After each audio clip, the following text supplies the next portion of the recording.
Stay updated with Bhakti videos. Press the subscribe button and tap the bell icon on the YouTube app and never miss an update from Giri Bhakti. Sri Gurubhyo Namaha. Vakarta Vivasamruktau Vakarta Paribhaktaje Jagadappitarau Vande Parvati Parameshwarau. எல்லாம் வல்ல அம்மையப்பனாக விளங்கக்கூடிய உமா மகேஸ்வரன் ஸ்ரீ ஸ்ரீ தையல் நாயகி அம்பாசமேத வைத்தீஸ்வர வைத்தியநாத பெருமானுடைய திருவடிகளையும் என்னுடைய குருநாதர் sugar மகரிஷியையும் Sri Sri மாதா புவனேஸ்வரி குருநாத பெருமானுடைய திருவடிகளையும் என்னுடைய உபாசனை தேவதை அன்னை வாராகி அன்னையையும் பணிந்து உலகம் முழுவதும் வாழக்கூடிய நேயர்கள் அனைவருக்கும் உங்கள் தாம்பரம் ஸ்ரீ வாராகி ஈசனேசன் சுவாமியுடைய நல்லாசிகள் வாழ்த்துக்கள். ஜெய் வாராகி, ஜெய் ஜெய் வாராகி. ஆதித்யாஜ சோமாஜா மங்களாஜ புதாஜ குரு சுக்ர சனிபியஸ்ச ராகவே கேதவே நமோ நமः. ஆதித்யாதி நவகிரகங்களை வணங்குகின்றேன். இந்த பிரபஞ்சத்தையும் எல்லாம் வல்ல சப்த ரிஷிகளையும் வணங்கி, அன்பு பக்தர்களே, மாசி மாத ராசி பலன்கள். பொதுவாக இந்த ஒவ்வொரு தமிழ் மாதத்துக்கும் ஒவ்வொரு விசேஷம் உண்டு. இந்த மாசி மாதத்தில் 2 அற்புதம் நிகழுது. ஒன்று என்னன்னு கேட்டிங்கனாக்கா, 5 கிரக சேர்க்கை 6 கிரக சேர்க்கையெல்லாம் இந்த மாசி மாதத்தில் 5 கிரக சேர்க்கை ஏற்படுகிறது. அதே போல் பங்குனி மாதத்தில் 6 கிரக சேர்க்கை ஏற்படுகிறது. அதோடு மட்டுமல்ல, இந்த மாசி மாதம் சுக்கிரன் ராகுவும் சுக்கிரனும் இணைகிறார்கள். நான் பல பதிவுகளுக்கு முன்பாகவே சொல்லியிருந்தேன். இந்த சுக்கிரன் ராகு சேர்க்கை, அதே போல் சனி வக்ர நிவர்த்தி, குரு பகவானுடைய வக்ர நிவர்த்தி, இதெல்லாம் நாம் கணக்கிட்டு உலகத்தில் அமைதி நிலவும். இப்போ எங்கெல்லாம் போர் நடக்குதோ அந்த போர், இந்த அமாஸ் போர், இஸ்ரேல் போர்லாம், அந்த போர் நிற்பதற்கான வாய்ப்புகள், சமாதானம் ஏற்படுவதற்கு அதிகமான வாய்ப்புகள் உண்டு, போர் நின்று போயிடும் அப்படின்னு சொல்லிட்டு ஒரு 3 மாதங்களுக்கு முன்பாகவே நம்ம பதிவிட்டு இருந்தோம். ஆதாரபூர்வமாகவே நம்ம சேனலில் போனாலே நீங்கள் பார்க்கலாம். நம்ம என்றைக்கு இதை ஸ்டுடியோவில் எடுத்துருக்கிறோம், அப்புறம் என்றைக்கு அதை நம்ம அப்லோடு பண்ணியிருக்கிறோம், அவள் எப்போ நீங்கள் சமாதானமாக போர் நிறுத்தம் வந்தது, இது எல்லாமே நீங்கள் பார்க்கலாம். அப்போது இந்த கிரக சேர்க்கை ஜெயிக்கும் ஒரு இடத்துல இதெல்லாம் நம்ம எப்படி சொல்கிறோம், எப்படி இதை அக்யூரேட்டாக நம்ம கணிக்கிறோம் அப்படின்னாக்கா, ஒரு இடத்துல ஒரு கிரகம் சேருகிறது, சேர்க்கை ஏற்படுகிறது என்று சொன்னால் அது தனிப்பட்ட மனித வாழ்க்கைக்கு மட்டுமல்ல, இந்த பிரபஞ்சத்திற்கும் இந்த பூமிக்கும் அது பொருந்தும். பூமியை கடந்து வான்மண்டலத்துக்கும் அது பொருந்தும். இதெல்லாம் நம்முடைய தர்மசாஸ்திரம் அற்புதமான ஒரு பொக்கிஷம், நமக்கு கிடைச்ச மிகப்பெரிய ஒரு வரப்பிரசாதம் நம்முடைய ஜோதிடம். அப்படி இந்த மாசி மாதம் பார்க்கின்ற பொழுது சனி சூரியன் சேர்க்கை எங்கே ஏற்படுகிறதுனா கும்பராசியிலே திகழ்கிறது. அப்போ நிச்சயமாக அரசு அதிகாரிகள் அல்லது அரசாங்கம் இவங்க எல்லாம் கொஞ்சம் கேர்ஃபுல்லாக, எனக்கு தெரிஞ்சு இந்த மே மாதம் வரையிலும் சித்திரை மாதம் வரையிலுமே கூட அரசாங்கத்திற்கோ அரசு ஊழியர்களுக்கோ அரசியல் தலைவர்களுக்கோ, இன்னும் சொல்லப்போனால் தமிழக அரசாங்கத்திற்கோ கூட ஒரு சின்ன அடிக்கடி ஒரு நிம்மதியற்ற தன்மை ஏற்படும். ஒரு நிம்மதியாக போய் உட்கார முடியாது. தேவையில்லாத ஒரு அவப்பெயர்கள் ஏற்படும். யாரோ எங்கேயோ செஞ்ச தப்புக்கு அரசாங்கத்தின் தலையை போட்டு உருட்டுவாங்க. அப்போ இதெல்லாம் கிரக காரகத்துவம், கிரகத்தினுடைய தன்மை. அப்போ இந்த கிரகத்தன்மைக்கு ஏற்றாற் போல தான் சமீப காலமாக இந்த அரசாங்கம் அல்லது அரசாங்கம் சார்ந்த கட்சியினர் செய்யக்கூடிய தவறுகள் எல்லாம் பெரிய பிம்பமாக சுக்கிரன் ராகுவால் ரொம்ப வெளிப்படையாக அது காண்பிக்கப்படுகிறது. அப்போ இந்த மாசி மாதம் யாரெல்லாம் கவனமாக இருக்க வேண்டும் என்று சொன்னால், அரசியலில் ஈடுபட்டு இருக்கக்கூடியவர்கள், அரசியல் தலைவர்கள், அரசியலில் பொறுப்புகளில் இருக்கக்கூடியவங்க, புதுசாக பொறுப்புக்கு வந்திருக்கிறவங்க, அதே போல் அரசியலில் நமக்கு ஏதேனும் பதவிகள் கிடைக்குமா, பொறுப்புகள் கிடைக்குமான முயற்சி செய்யக்கூடியவர்கள், குறிப்பாக இப்போ புதுசாக பொறுப்பெடுத்துன்னு இருக்கக்கூடியவர்கள் ரொம்ப கவனமாக நடந்து கொள்ள வேண்டும். அதே போல் ஆல்ரெடி கவர்மெண்ட்டாக இருக்கீங்க அப்படின்னா, ரூலிங் பார்ட்டியாக இருக்கீங்க, நிச்சயமாக அது பாரத தேசம் மட்டும் இல்லைங்க, உலகம் முழுவதும் நீங்கள் எந்த கண்ட்ரியாக இருந்தாலும் அரசியலை பொறுத்தவரையிலே சற்று கவனமாக நடந்து கொள்ள வேண்டும். பேர் புகழ் அடிபடக்கூடிய காலம் அல்லது வீண்பழி அவமானங்கள் ஏற்படக்கூடிய காலம். அரசாங்கம் தான் அப்படி இருக்குமா அப்படின்னு பார்த்தா அரசு ஊழியர்கள் எல்லா விதமான அந்த கவர்மெண்ட்டு சம்பளம் வாங்கக்கூடிய அத்தனை பேருக்கும் ஐஏஎஸ்க்கும் பொருந்தும். செக்ரட்டரி, சீஃப் செக்ரட்டரி, ஆளுநர் ஆகட்டும் அல்லது எம்பி, எம்எல்ஏக்கள் ஆகட்டும், அவங்களும் அரசு ஊழியர்கள் தானே. அப்போது ஒரு சேர்மன், டைரக்டர் அல்லது அடுத்தடுத்த நிலையில் எஸ்டிஓஸ் அது மாதிரிலாம் என்னெல்லாம் கேட்டகரி இருக்கோ, காவல்துறை அதிகாரிகளாக இருக்கலாம், ஐஜியாக இருக்கலாம், ஏடிஎஸ்பியாக இருக்கலாம், ஐஏஎஸ் ஆக இருக்கலாம், ஐபிஎஸ் ஆக இருக்கலாம்.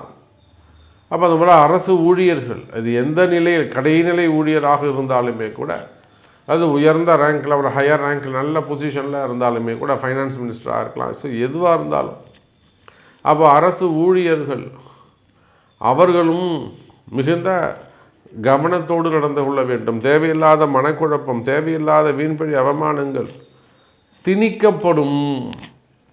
உங்கள் பேரில் வாலண்டரியாக ஒரு மிஸ்டேக் திணிக்கப்படும் அல்லது ஒரு பெரிய ஏமாற்றம், அதிகாரம் துஷ்பிரயோகங்கள் ஏற்படுவதற்கு வாய்ப்புகள் உண்டு.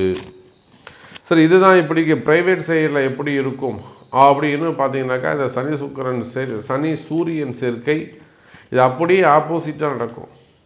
ராஜாங்கத்தாலே அவர்களுக்கு நிறைய அனுகூலங்கள் ஏற்படும். அப்போ அரசு அதிகாரிகள், அரசாங்கம் இதுக்குத்தான் அங்கே மைனஸ். அதுவே ப்ரைவேட்டாக இருக்கக்கூடியவங்க, மக்களாக இருக்கக்கூடியவங்க, இவங்களுக்கெல்லாம் ரொம்ப ப்ளஸ்ஸாக இது அமைஞ்சு போயிடும். இன்னும் சொல்லப்போனால் இந்த சனி சூரியன் சேர்க்கை அங்கங்கே அரசை எதிர்த்து இன்னும் சின்ன சின்ன போராட்டங்கள்லாம் கூட நடத்துவதற்கு வாய்ப்புகள் உண்டு. ஸோ இதெல்லாம் நிறைய விஷயங்கள் இருக்குது. வேலை வாய்ப்புகளில் இல்லை பணி நிரந்தரத்துக்காக இல்லை வேறு எதுவும் சலுகைகள் வேண்டி இது ப்ரைவேட்லேயோ கவர்மெண்ட்லேயோ சின்ன சின்ன போராட்டங்கள், நிறைய போராட்டங்கள் நடக்கும், நிறைய வெளியில் வராது. ஸோ போராட்டங்கள் இதெல்லாம் நடக்கிறதுக்கு வாய்ப்புகள் உண்டு. சரி, வாருங்கள் உங்கள் ராசிக்கு எப்படி இருக்குன்றதை நம்ம பார்த்துடலாம்.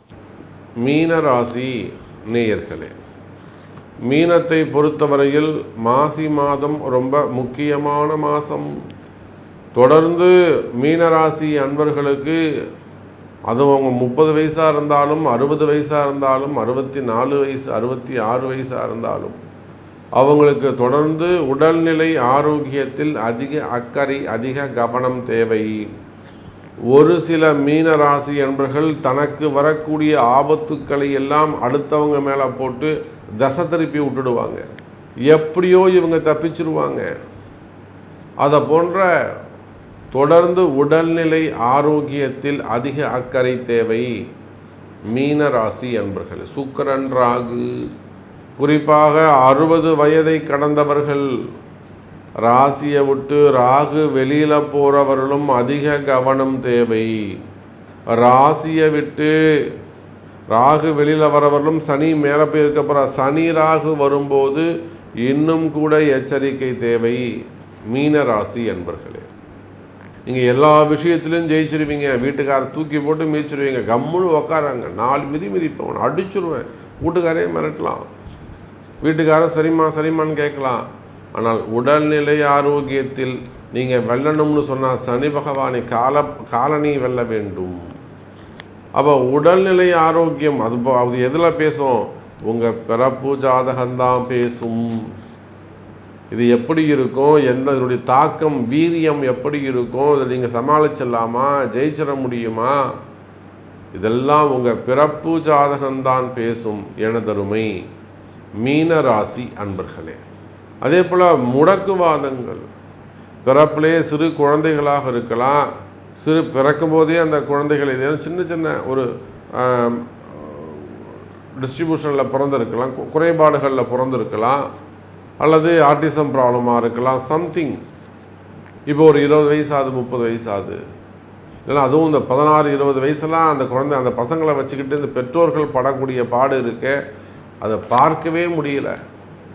அதை காப்பாற்றுறதுக்காக இவங்க படக்கூடிய பாடு இருக்கு, சொல்லில் அடங்காது. அப்போ உடல்நிலை ஆரோக்கிய குறைவுகள் இருக்குமே, ஆனால் அதற்குரிய வழிபாடுகள், பரிகாரங்கள், பிராயச்சித்தங்கள் செய்து கொள்வது சிறப்பு. அபிஷேகங்கள் இந்த மாதிரிலாம் பண்ணிக்கிறது சிறப்பு. 60ஆம் கல்யாணம், 70ஆம் கல்யாணம், 80ஆம் கல்யாணம், இதை சாக்கிட்டு வீட்டில் ஒரு மங்கள விசேஷங்கள் நடைபெறும், அப்படி கூட சொல்லலாம். மீனராசி என்பவர்களே, உங்கள் இல்லங்களை மங்கள ஓசை கேட்கும், மங்கள வாத்திய சத்தம் கேட்கும்.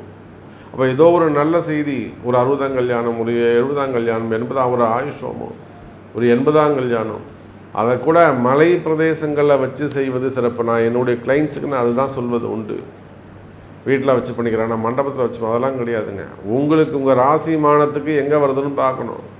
கடக ராசியா, கடக லக்னமாக அவங்க எங்கே போய் இருக்கணும், கடக லக்னமாக இருப்பார்கள். ஏன்னால் அவங்க கோயம்புத்தூர் சைடில் அங்கே போய்ட்டு குன்னூர், ஊட்டி அந்த மாதிரி மலை பிரதேசங்களில் செய்வது சிறப்பு. இப்போ மீனராசி, மீன லக்னம் அப்படின்னு சொன்னாக்கா இந்த பக்கம் தென்காசி அந்த சைடில் பொதிகை மலையில் போய் செய்வது சிறப்பு.